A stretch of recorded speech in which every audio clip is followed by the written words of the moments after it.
আসসালামু আলাইকুম। আজকের বাংলা নিউজে আপনাকে জানাচ্ছি স্বাগত। এখন শুনবেন সংবাদ শিরোনাম। আমাদের সংবাদটি যদি ভালো লাগে লাইক কমেন্ট শেয়ার দিয়ে জানিয়ে দিন আপনার মতামত। ফেব্রুয়ারির প্রথমার্ধে নির্বাচন অনুষ্ঠানে সরকারের সংকল্প পূর্ণবক্ত দলগুলোকে আলোচনা করে এক সপ্তাহের মধ্যে ঐক্যমত্যে পৌঁছাতে বলল সরকার। কুরুচিপূর্ণ বক্তব্য নাসিরউদ্দিন পাটোয়ারির বিরুদ্ধে মামলার তদন্তে ডিপি।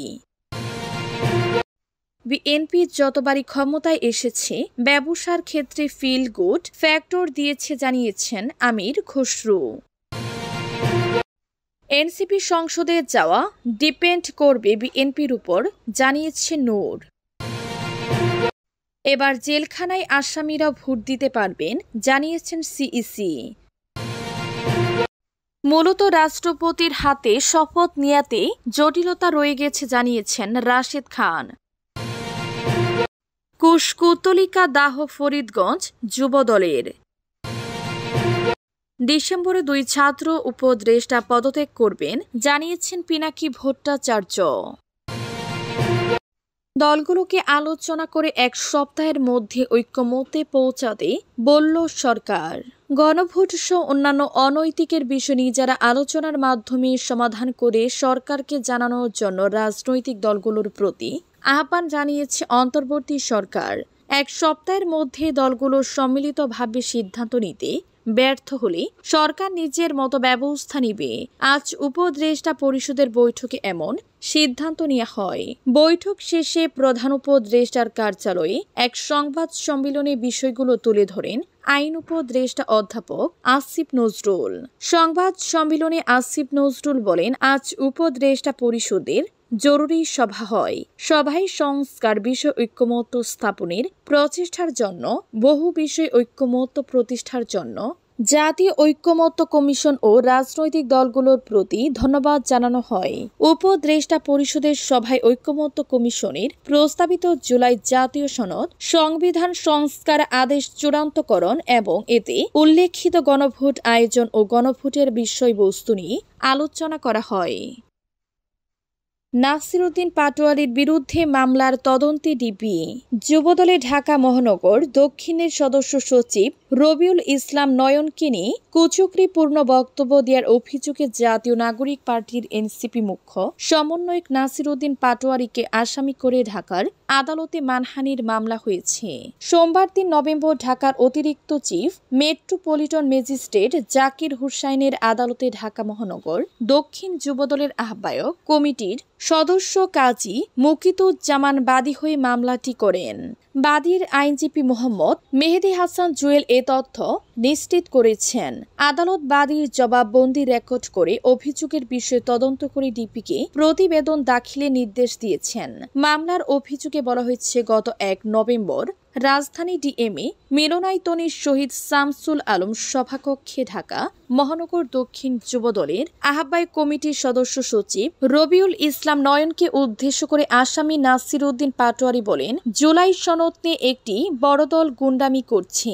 ঢাকা মহানগরের একজন নেতা আছে নয়ন ও একা যে পরিমাণ চাঁদাবাজি করেছে এবং দুর্নীতি করেছে, এ টাকা দিয়ে বাংলাদেশে একটা গণভোট সম্ভব।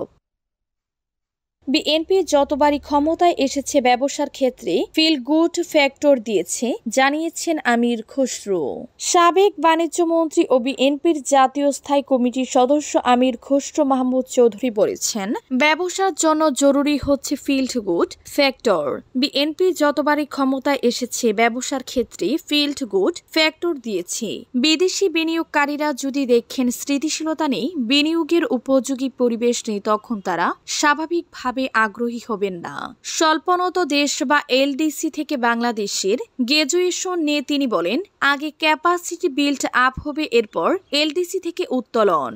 রাজধানীর একটি অভিজাত হোটেলে রোববার এক আলোচনা সভায় এসব কথা বলেন তিনি।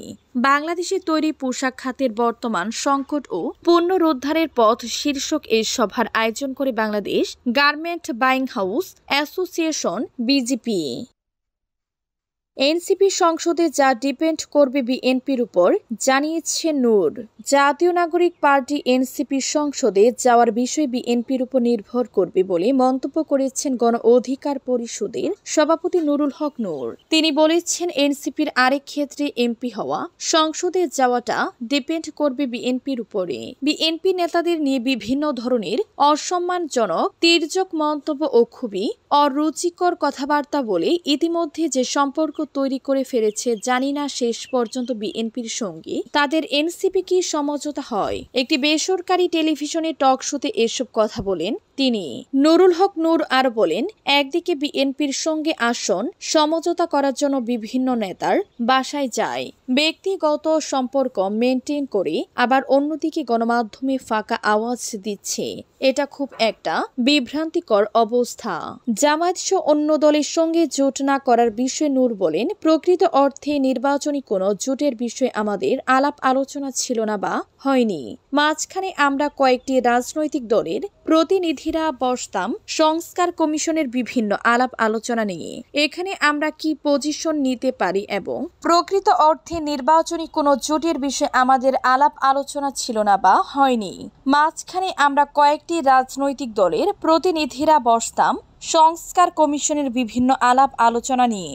এখানে আমরা কি পজিশন করতে পারি এবং বিএনপির সঙ্গে আমরা একটা আলাপ আলোচনার মধ্যে দিয়ে সমঝোতায় কিভাবে পৌঁছাতে পারি, কারণ বিএনপি এখানে একটা বড় স্টেক হোল্ডার ছিল। এবার জেলখানায় আসামিরা ভোট দিতে পারবেন, জানিয়েছেন সিইসি। আসন্ন জাতীয় সংসদ নির্বাচন প্রথমবারের মতো জেলে থাকা আসামিদেরও ভোটার অধিকার নিশ্চিত করা হচ্ছে, জানিয়েছেন প্রধান নির্বাচন commissioner CEC AMM Nasir Uddin. তিনি বলেন, নির্বাচন সংশ্লিষ্ট কর্মকর্তা, আইন শৃঙ্খলা বাহিনীর সদস্য এবং প্রিসাইডিং ও রিটার্নিং অফিসার সহ প্রায় 10 লাখ ব্যক্তির ভোট গ্রহণের ব্যবস্থাও করা হবে। সোমবার 3 নভেম্বর রাজধানীর ভাটারার আনসার গার্ড ব্যাটালিয়ন এজিপি মাঠে বাংলাদেশ আনসার ও গ্রাম প্রতিরক্ষা বাহিনীর সদস্যদের মৌলিক প্রশিক্ষণের চতুর্থ ধাপের সমাপনী অনুষ্ঠানে প্রধান অতিথির বক্তব্যে এ তথ্য জানান সিইসি নাসির উদ্দিন। সিইসি বলেন, আসন্ন জাতীয় একাদশ নির্বাচনে এবার প্রায় 10 লাখ লোক মোতায়েন হবে। প্রিসাইডিং অফিসার, রিটার্নিং অফিসার ও আইন শৃঙ্খলা রক্ষাকারী বাহিনী থেকে শুরু করে প্রায় 10 লাখ লোক নির্বাচনের সঙ্গে যুক্ত থাকবে। মূলত রাষ্ট্রপতির হাতে শপথ নেয়াতেই জটিলতা রয়ে গেছে, জানিয়েছেন রাশেদ খান। গণ অভ্যুত্থানের পর 2024 সালের 8 আগস্ট রাষ্ট্রপতি মোহাম্মদ শাহাবুদ্দিনের হাতে উপদেষ্টা পরিষদের শপথ নেয়াতে জটিলতা রয়ে গেছে বলে মন্তব্য করেছেন গণ অধিকার সাধারণ সম্পাদক রাশেদ খান। তার ভাষ্য, এসব ভুলের খেসারত হয় না। আজ সোমবার নিজের ফেসবুক পেজে দেয়া এক পোস্টে এমন মন্তব্য করেন রাশেদ খান। জুলাই সনদে রাষ্ট্রপতি স্বাক্ষরিত অধ্যাদেশ জারি করলে তা মানা হবে না বলে ঘোষণা দিয়েছে জাতীয় নাগরিক পার্টি। গতকাল রবিবার সংবাদ সম্মেলনে দলের আহ্বায়ক নাহিদ ইসলাম বলেন, জুলাই সনদ অবশ্যই অধ্যাপক ইউনূসকে জারি করতে হবে।